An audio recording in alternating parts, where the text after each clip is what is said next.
Bilaspur. Good morning. ध्यान देंगे आप। हिंदी किताब में कल हम लोगों ने पाठ 7 दान का हिसाब कहानी पढ़ा था, उसकी रीडिंग लगाई थी। आपने उसको अच्छा से पढ़ लिया होगा। क्वेश्चन आंसर समझने के पहले आज हम लोग उसके सारांश पर विचार करेंगे। हमने आपको कहा था कि इसमें एक राजा है, राजा कंजूस है और वह अपने पर, अपने महल के सजावट, मनोरंजन, नाच गाना, लगदा कपड़े पर बहुत खर्च करता है, परंतु जरूरतमंदों की, गरीबों की सहायता नहीं करता है।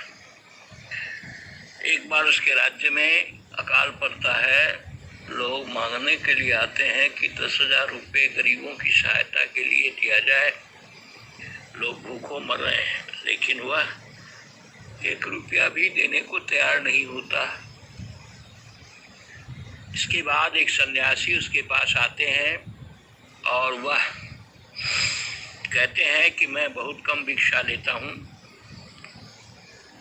और मेरा तरीका है कि आज जो लूँगा कल उसका दुगुना लूँगा। इस तरह से लगातार 20 दिन तक हमको भिक्षा दीजिए।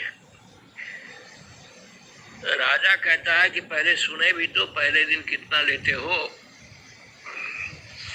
उसने कहा कि महाराज, मैं लोभी नहीं हूँ, मैं पहला दिन सिर्फ 1 रुपया लेता हूँ और प्रत्येक दिन उसका दुगुना करके 20 दिन तक देते रहिए, आदेश दे दीजिए। राजा ने समझा नहीं किया रकम 20 दिन में कितना हो जाएगा। उसने सोचा 1 रुपये की बात है, आज दे दो और 20 दिन तक दुगुना करके देते रहो। ऑर्डर कर दिया, आदेश दे दिया। 20वें दिन जाकर के जोड़ने पर वह रकम पेज नंबर 57 पर जोड़ा हुआ है आपकी किताब में, पाठ में। प्रतिदिन दुगुना, पहला दिन 1, तो दूसरे दिन 2, तीसरे दिन 4, चौथे दिन 8, इस तरह से बढ़ते बढ़ते वह 20 दिन में रकम हो जाता है 10,48,575 रुपये। इतनी बड़ी रकम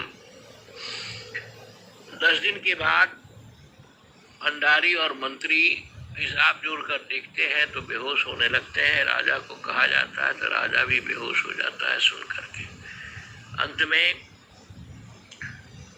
राजा सन्यासी को बुलवाकर बड़ा गिड़गिड़ाता है, रोता है, कहता है कि महाराज, एक रकम लेकर हमको अपने वचन से मुक्त कर दीजिए। सन्यासी ने कहा कि तो ठीक है, 50,000 रुपये हमें गरीबों के कल्याण के लिए दे दो। राजा कहता है कि लेकिन उस दिन तो कोई कह रहा था 10,000 का, कि आज 50,000 से कम नहीं लूँगा। अंत में राजा ने 50,000 रुपये सन्यासी को दिए और उसने मान लिया कि हमको पूरी भिक्षा मिल गई। इस तरह से कंजूस राजा की कहानी है। इसको आप बार बार पढ़ेंगे, जितनी बार पढ़ेंगे उतनी बार आपके समझ में बात आएगी। आज आप सारांश को समझने की कोशिश कीजिए, तो फिर अगले दिन आपको इसका प्रश्न उत्तर समझा दिया जाएगा।